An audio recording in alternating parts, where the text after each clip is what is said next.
మీ చర్యలకు విరుద్ధంగా మేము ధర్నా చేయాలని అనుకుంటే ఏం చేశారు? ఎంతమంది కాంగ్రెస్ పార్టీ నాయకుల్ని ఎంతమంది ఎక్కడికక్కడ హౌస్ అరెస్ట్లు చేశారు.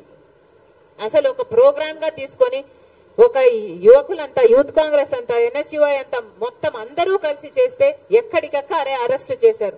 తీరా కాంగ్రెస్ పార్టీ అధ్యక్షురాలుగా నేను కూడా చెయ్యబోతే, తీరా నన్ను కూడా హౌస్ అరెస్ట్ చేయబోతే తప్పించుకొని వచ్చి ఆఫీస్ లోనే, కాంగ్రెస్ పార్టీ ఆఫీస్ ఇదే బిల్డింగ్ లో రాత్రంతా గడపాల్సి వచ్చింది పోలీసుల నుంచి తప్పించుకోవడం. మేమేమైనా టెర్రరిస్టులమా? మేమేమైనా క్రిమినల్స్ మా? ఎందుకు చేస్తున్నారు ఇలా అని అడుగుతున్నాం.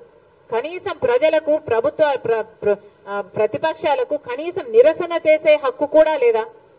తీరా అంతా చేసి మమ్మల్ని మేము కాపాడుకొని నెక్స్ట్ రోజు ధర్నా చేస్తే మమ్మల్ని తీసుకెళ్లి ఈడ్చుకెళ్లి పోలీస్ స్టేషన్లలో పడేశారు.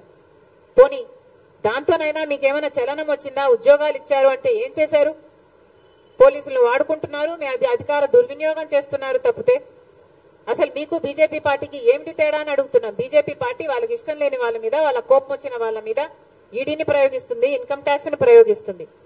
మీరు కూడా అంతే కదా, పోలీసులను ప్రయోగిస్తున్నారు.